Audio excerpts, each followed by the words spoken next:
श्रीमद्वल्लभ नाम धाम च भजे स्मत्संप्रदायाधिपम श्रीमदाचार्य चरणम शरणम सर्वदेहिनाम अशेष दोष दहनम मस्तके राजताम मम। सर्वप्रथम श्री मदन मोहन प्रभुना चरणारविंद में दंडवत प्रणाम। अखंड भूमंडलाचार्य जगतगुरु श्रीमद् वल्लभाचार्य चरण श्री महाप्रभुजी तथा श्रीमद् प्रभु चरण श्री गुसाई जी ना चरणारविंद में दंडवत प्रणाम। तो जे दिवसे पुष्टिमार्गी जीवात्मा ब्रह्म संबंध ग्रहण करे छे तत्प्रभृति एणे ए जीवे पोतानु सर्वस्व ए पूर्ण पुरुष भगवान श्री कृष्णना चरण में समर्प्यु होय छे।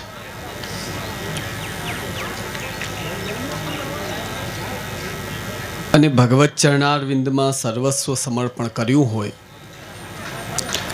आचार्य चरण महाप्रभुजी स्पष्ट आज्ञा करे छे, चिंता कापि न कार्या निवेदितात्मभिः कदापीति भगवान अपि पुष्टिस्थो न करिष्यति लौकिकीं च गतिम।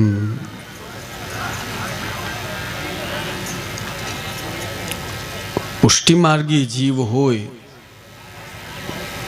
तेने सौथी मोटी निश्चिंतता ए छे के आपणे जेमना चरण में तुलसी समर्पी छे तेमज जे प्रभुना धाम में आपणे जवुं छे ई कोई देवता के विभूति के अंश के ई नथी, साक्षात पूर्ण पुरुषोत्तम आपणा सामे बिराजे छे।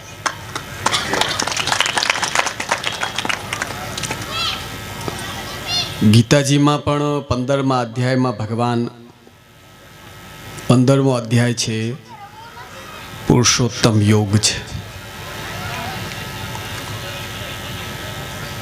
भगवान अने अर्जुन वच्चे घणी बधी बातचीत अने वार्तालाप थाय छे। भगवान स्पष्ट आज्ञा करे छे, यस्मात् क्षरमतीतोऽहम् अक्षरादपि चोत्तमः अतोस्मि लोके वेदे च प्रथितः पुरुषोत्तमः। अक्षर एटले जीवात्माओ बता आपणे बता, अक्षर एटले भगवानना चरणारविंद अने पूर्ण पुरुषोत्तम एटले स्वयं पोते। आपणामां जे प्रभुने आपणे भजीए छीए ते पूर्ण पुरुषोत्तम छे, एनी साथे साथे पुष्टिस्थ छे। जो ब्रह्मनी भक्ति तो मर्यादा मार्ग में पण थाय छे, ब्रह्मनी भक्ति नथी थती एम कोई नहीं मानता। मर्यादा मार्गीय भक्तो जेटला थया, रामानुज संप्रदायना कहो, मध्व संप्रदायना कहो, निम्बार्क कहो, चैतन्य महाप्रभु वाला कहो, जीव गोस्वामी वाला कहो, पछी स्वामी हरिदास जी, हितहरिवंश जी, भगवत भक्तोनी आ भारत में कोई कमी नहीं। तमे जाओ यत्र तत्र सर्वत्र कोई राज्य बाकी नहीं होय ज्यां भूतकाल में श्रेष्ठ भगवत भक्तो न थया होय। अने ए श्रेष्ठ भगवत भक्तोए पण भक्ति कोनी करी? भक्ति तो हाईएस्ट नी थाय, सादा व्यक्तिनी भक्ति न थाय। त्यां पूजा थाय ने उपासना थाय ने ई बधुं सादा विभाग में चालतुं, भक्ति तो पूर्ण नहीं थाय।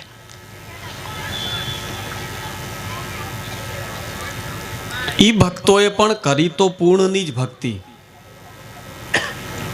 त्यां पूर्ण ज बेठा था, बिराजता था अने बिराजी रह्या छे, पण ए पूर्ण पाछा पोते मर्यादामां बंधायेला छे।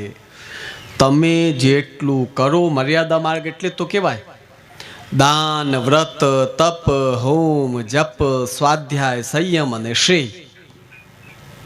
આ 8 પ્રકારના વિધાન સતત કરતા રહો અને સાથે સાથે ઠાકોરજીની જે પ્રમાણે તે માર્ગ પ્રમાણે નક્કી કરેલી સેવા, આ બધું જ્યારે કાઉન્ટ કરવામાં આવે, તમે બધા તો વેપારીઓ છો એટલે સમજો, એ છેલ્લે નીચે કે હા બરાબર 2 બાજુ જમા ઉધાર બધું મળે છે કે નથી મળતું, પુરાત કહીએ ને તમારે, સિલિક તો મળવી જોઈએ ને બધી વ્યવસ્થિત. તો મર્યાદા માર્ગ એને જ કહેવાય કે જે સાધન ઉપર ડિપેન્ડ કરે કે તમે સાધન કેટલું મજબૂત કરો છો. અને ત્યાં બ્રહ્મ બિરાજે ને એ પણ દાન કરે ને તો એ જ ઢંગથી કરે કે ભાઈ તે કર્યું કેટલું એટલું લે, એનાથી વધારે નહીં મળે. ત્યારે શ્રી આચાર્યચરણ સ્પષ્ટ કરે છે પુષ્ટિ માર્ગીય ભક્તે કેમ ચિંતા નથી કરવાની, કારણ શું? ભગવાન અપી પુષ્ટિસ્થો. અહીંયા સામે ઠાકુરજી એવા બિરાજે છે કે જ્યાં કાઉન્ટની માથાકૂટમાં નથી પડતા, એમને દયા આવી દે એટલે કાંઈ ન કર્યું અને એના ઉપર કૃપા વરસાવી દી. એને તો પુષ્ટિસ્થ કૃષ્ણ કહેવાય. નકર બ્રહ્મના આ 2 અલગ અલગ સ્વરૂપ કહેવાની કંઈ જરૂર જ નથી. એક જ કહી દો એટલે વાત પૂરી થાય. આટલી માથાકૂટ કોણ કરે? પણ એ કૃપા કરવાવાળા કૃષ્ણનું પ્રતિપાદન, જે ભગવાનનો એક અચાનક કૃપા થઈ જાય, રેવાય નહીં, આ જે સ્વભાવ છે તેની પહેચાન આટલા ભક્તિ માર્ગના આચાર્ય થયા કોઈ ન કરી શક્યું. ત્યારે શ્રી મહાપ્રભુજીએ એ પહેચાન કરી કે આપણે પકડો તો એવાને પકડો કે જેનાથી રેવાતું નથી, કૃપા થઈ જાય છે એને પકડો એટલે આપણું કામ થઈ જાય. એટલે આજ્ઞા કરી કે ચિંતા કાપી ન કાર્યા. પુષ્ટિ ભક્તે ચિંતા છોડવી જોઈએ. નિવેદિતાત્મભેહ કદાપીતિ, જેમણે પ્રભુના ચરણાન વિંદમાં નિવેદન કર્યું છે એવા જે જીવાત્માઓ છે. ભગવાન અપી પુષ્ટિસ્થો. તમે કદાચ સાધન કરવામાં આગળ પાછળ થઈ જશો ને, હવે તો થાય જ છે. હમણાં તમે ઓલું કોમ્પ્યુટરનું કહેવાય ને, સર્ચ મારો, કોમ્પ્યુટર આપણે આ મોબાઈલમાં સર્ચ કરે ને, તમારે સર્ચ નંબર ગોતવા હોય તમે શું કરો? સર્ચમાં જાઓ.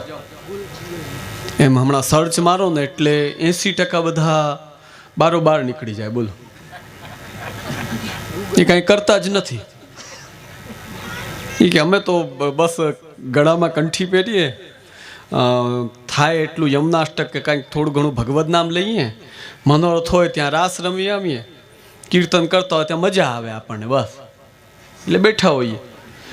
બાકી પ્રસાદ લઈએ ને આનંદ કરીએ. હમણાં સર્ચ મારો તો 80%માં આવા જ મળે. બોલો, એનો એ બેડો પાર કરે છે ને તો સામે બિરાજે છે ને એ પુષ્ટિસ્થ કૃષ્ણ છે એટલે તમારો બેડો પાર ઉતરે છે, બાકી ન ઉતરે. જે છે ફેક્ટ છે. આનાથી આપણે જેને કહેવાય ને કોસ્મેટિક લગાડીને કેટલાય ગોરા થાવ, શું થાય? જે મૂળ આપણું છે એ તો બદલવાનું નથી. એ જ પ્રમાણે આપણે વૈષ્ણવ કહીએ, પણ વૈષ્ણવ તરીકે જેટલું પ્રભુ માટે, પ્રભુની સેવા માટે જેટલો તાપ આદિ હોવો જોઈએ એ 0. પણ આનંદમાં કેમ રહે છે, કેમ બેડો પાર થઈ જાય છે? આચાર્યચરણ આજ્ઞા કરે છે ભગવાન અપી પુષ્ટિસ્થો. યદિ જીવ પુષ્ટિસ્થ, એ જો પુષ્ટિમાં આવીને શરણે આવ્યો છે તો ચિંતા ન કરો. સામે કોઈ વિભૂતિ કે દેવતા નથી બેઠા. ભગવાન અપી પુષ્ટિસ્થો. 2 એક જ તો જ્ઞાતિના છીએ, એક જ સ્વભાવના છીએ. ક્યાં ચિંતા છે? ન કરિષ્યતિ લૌકિકીમ છે ગતિમ. ક્યારે જીવાત્માની લૌકિકી ગતિ નહીં કરે. લૌકિક ગતિ એટલે પુનરપી જનનમ, પુનરપી મરણમ, પુનરપી જનની જઠરે શયનમ. આ જે આખી પરંપરા છે જે લોકમાં જ ઘડી ઘડી પાડે એ પરંપરામાં તમને નહીં ફસવા દઈએ. કારણ કે આપ પુષ્ટિ એટલે કૃપા કરવાની સ્વભાવવાળા જ પ્રભુ છે આપણા. એટલે જ્યારે આપણે જોજો સમાજમાં ઘણીવાર બિચારા કોઈ એક્સિડન્ટમાં ચાલ્યા જાય, કોઈ અલગ અલગ પ્રકારના કોઈ હાદસામાં ચાલ્યા જાય, કોઈ બિચારા નાની ઉંમરમાં જેમ જેની માલા પેરામણી આપણે કરે દીકરી નિમિષા, એ બિચારી બહુ નાની, અમારી સામે તો આ લોકો બધા સાવ આવા બચ્ચા ત્યારથી એ હવેલી આવતા સાવ નાના.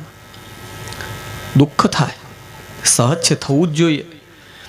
આપણો પરિવારનો જન કે જેને હજી લાંબો સમય સુધી રહી ને શ્રી ઠાકુરજીની સેવા કરવી છે. આપણામાં સુંદરતા, પૈસો, સ્વાસ્થ્ય, પર્સનાલિટી કે રૂવાબ, આ બધું સાચી દ્રષ્ટિએ જુઓ તો આ બધું પાછું ઠાકુરજી માટે છે.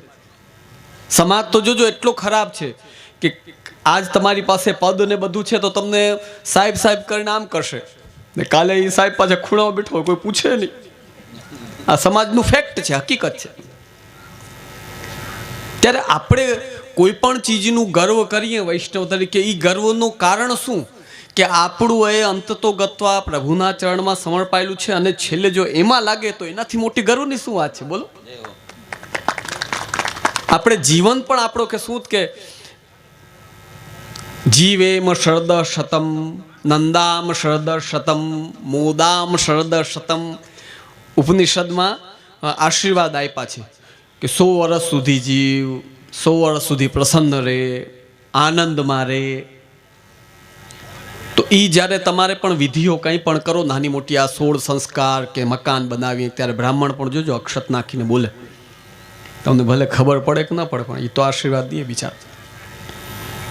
ત્યારે એમ જ કહે કે સ્વસ્થ રહ્યો, આનંદમાં રહ્યો, ખૂબ કરો. ભગવત ભક્તો એ શું વિચારે ખબર છે કે આ જે આશીર્વાદ દે છે એ બધા પાછા આપણા ઠાકુરજીમાં લાગે ને એવું કરો. તું કે 100 વર્ષ તો હા 100 વર્ષ જીવા તૈયાર છું, પણ આ દેહથી મારા પ્રભુની સેવા થાય એનો આપણને ભારોભાર ગૌરવ હોય છે. તો જ્યારે કોઈ નાની વયમાં ચાલ્યો જાય તો ત્યાં પુષ્ટિ માર્ગીને શું દુઃખ હોય. પુષ્ટિ માર્ગીને સાવ એકલો લૌકિક દુઃખ ન હોય, એ દુઃખમાં એક દુઃખે રહેલો હોય કે હજી ઉંમર જે હાથમાં હતી ઠાકોરજીની સેવા માટે એ આ દેહથી થઈ શકી નહીં. આ દુઃખ છે બસ, એનાથી વધુ કઈ દુઃખ નહીં. અને જ્યારે શ્રી આચાર્ય ચરણે આજ્ઞા કરી ન કરિષ્યતિ લૌકિકીમ ચ ગતિમ, લૌકિક ગતિ નહીં કરે. આપણો જીવાત્મા અગર આપણા વચ્ચે છે તો પણ પુષ્ટિસ્થ છે, આજે આપણા વચ્ચે નથી તો પણ પુષ્ટિસ્થ છે. શ્રી ઠાકુરજી એનો એ અવસ્થામાં કે આ અવસ્થામાં ક્યાંય પણ હાથ છોડવાના નથી. 84 વૈષ્ણવમાં માધવદાસજીનો પ્રસંગ આવે છે. એમાં છેલ્લે શ્રી હરિરાય મહાપ્રભુ આજ્ઞા કરે છે, વાર્તાજીમાં આવે છે, સો માધવદાસ કો તીર લાગ્યો. માધવદાસજી ચાલ્યા કઈ રીતે ગયા? શ્રી મહાપ્રભુજીના સેવક બોલ, સો માધવદાસ કો તીર લાગ્યો, એને તીર લાગ્યો, પ્રભુ પાસે ચાલ્યા ગયા. શ્રી વાર્તાજીમાં આવે છે, सबने जाके देह संस्कार कियो, सो आचार्य जी सु जाके पूछो सो ये ऐसो कैसे भयो माधवदास सरीखे वैष्णव को. तब श्री आचार्य जी ने कही, इनके अलौकिक में तो कछु बाधा नहीं. अलौकिक तो લૌકિક દ્રષ્ટિએ દેખીતી આંખે જે કોઈ પૂર્વજન્મમાં અમુક પ્રકારે થોડા વત્તા જે કંઈ ઠાકોરજીની સેવા અંતર્ગત કે કોઈ અપરાધ થયા છે, હવે એમાં અપરાધમાં શું આજ્ઞા કરી ત્યાં સમજવા જેવું છે કે શૈયાજીની સેવા ફૂલની કરતા હતા, એમાં ફૂલ પધરાવ્યા, એમાં સાથે સૂઈ રહી ગઈ અને એ સૂઈ ઠાકુરજી જ્યારે પોઢ્યા ત્યારે શ્રી ઠાકુરજીને સ્પર્શ કરી. એનો આ તીર આવીને લાગ્યો. બોલો. પણ આ કુલ મિલાવીને આખો સેવાને લગતો ને અલૌકિકને લગતો અપરાધ જે કંઈ થયો એનો મિસ માત્ર કરી ને આપે માધવદાસને પોતાના પાસે બોલાવી લીધો. તો મુદ્દો સમજો વૈષ્ણવજનો, આપણા વૈષ્ણવ પરિવારના ક્યારે પણ કોઈ પણ નાની વયમાં કે આ રીતે જાય તો વૈદિક રીતે કે એની રીતે જે કાંઈ લાગુ પડતું હોય તે વિધિ બધી કરી લેવી. કારણ કે વેદ છે એ ઠાકુરજીની આજ્ઞા છે. ભગવાન સ્પષ્ટ આજ્ઞા કરે છે, શ્રુતિ સ્મૃતિ મમય વાગ્યે યસ્તે ઉલ્લંઘ્ય વર્તતે આજ્ઞોચ્છેદી મમદ્રોહી મદભક્તોપી ન મે પ્રિય. આપણે શું કામ ભાઈ આ 16 સંસ્કાર કરો અને ગોળને બોલાવો ને મુહૂર્ત કઢાવો? અમે કઢાવીએ, તમે કઢાવો, આપણે જરૂર શું છે મુહૂર્ત કઢાવવાની? આપણે તો પુષ્ટિ માર્ગી વૈષ્ણવ છે, ક્યારે પણ કરી નાખો લગન. કાળી 14 કરો તો શું દળે છે આપણે? પણ નહીં, આ જેટલી જ્યોતિષાદી શાસ્ત્રો, 4 વેદ, પછી આ સ્મૃતિઓ બધી ભલે ઋષિઓ દ્વારા કેવડાવીને પણ આજ્ઞા ઠાકુરજીની છે. એટલે આપણે 16 સંસ્કાર આદિમાં બધે આ વસ્તુને માન આપીએ છીએ. શરણાગતિ રાખો, એના થકી જ પુષ્ટિ માર્ગી જીવનું કલ્યાણ છે. જેમનામાં સામર્થ્ય હોય તો સેવા કરો, ન સામર્થ્ય હોય તો ભગવદ નામ લ્યો. એમાંય સામર્થ્ય ન હોય તો બીજું લેતો હોય ને લેવા દો. આ તો પોતે કરે ને બીજાને કરવા દઈએ રે. એ કે બહુ ઠાકુરજી પધરાવ્યા છે, આટલી જવાનીમાં પધરાવાય? હજી તો ખાવા પીવાના દિવસો છે. એટલે હું તમને બધાને કહું કે કોઈ જે સેવા ન કરતા હોય તો બીજાને તો કરવા દો, બીજાને આડા નહીં આવો કૃપા કરે.